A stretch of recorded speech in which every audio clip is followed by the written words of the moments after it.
Welcome back.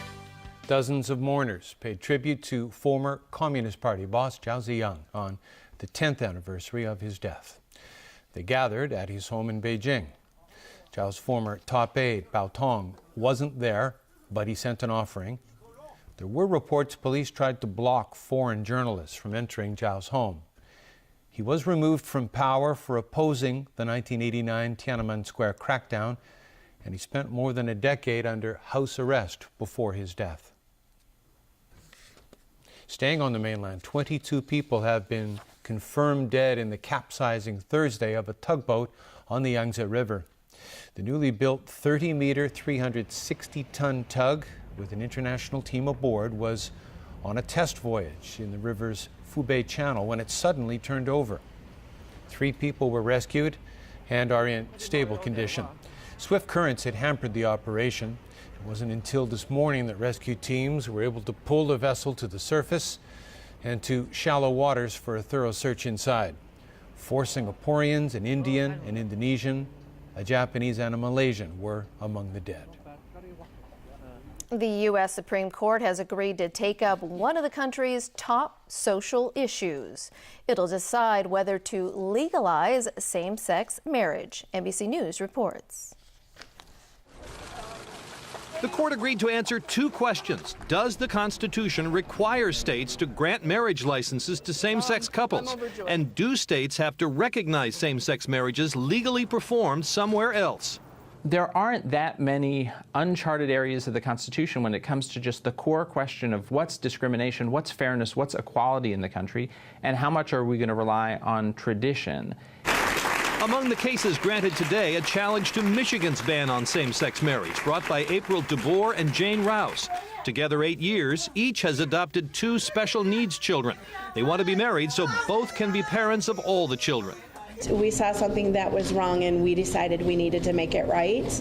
And, you know, to anybody else, what I'll say to you is stand up for what you believe in, because that's what we're doing. 36 states now permit gay couples to get married, covering roughly 70% of the U.S. population.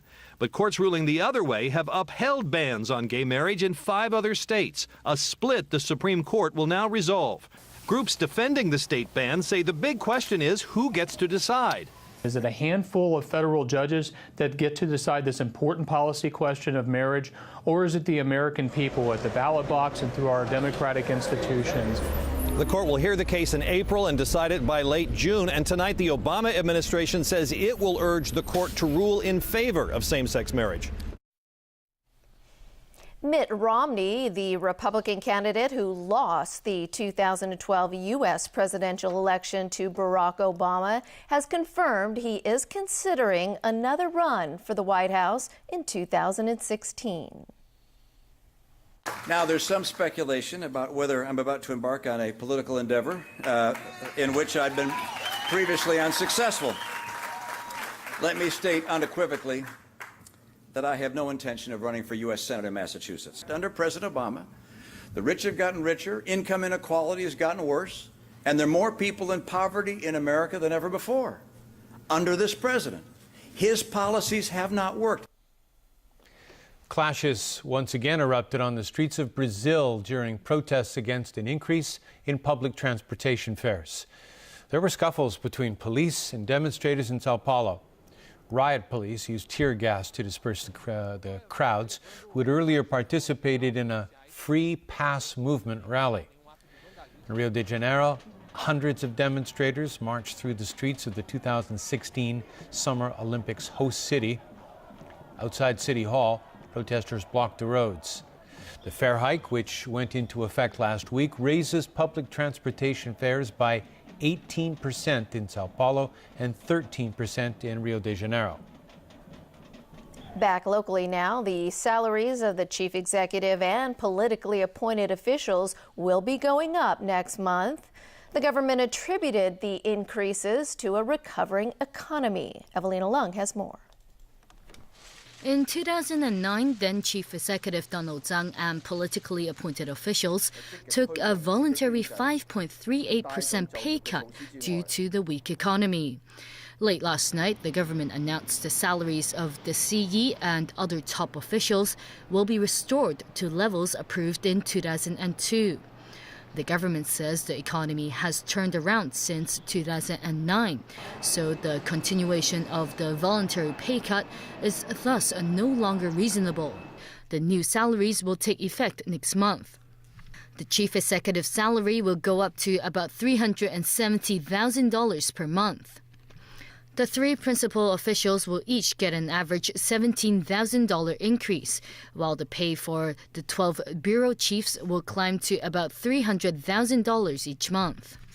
Executive Council convener Lam Mun-kwong will get a $6,000 pay increase, while other non-official EXCO members will each earn about $4,000 more. Today, the Secretary for Labor and Welfare defended those adjustments. Matthew Jung insisted these are not pay increases.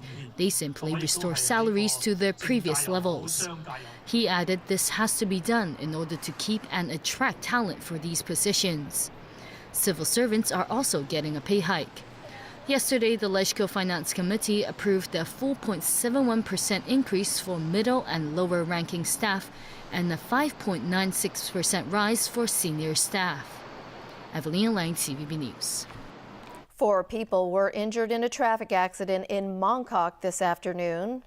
Police say this taxi was traveling along Nathan Road and tried to pick up a passenger along the roadside, but the driver lost control of his vehicle.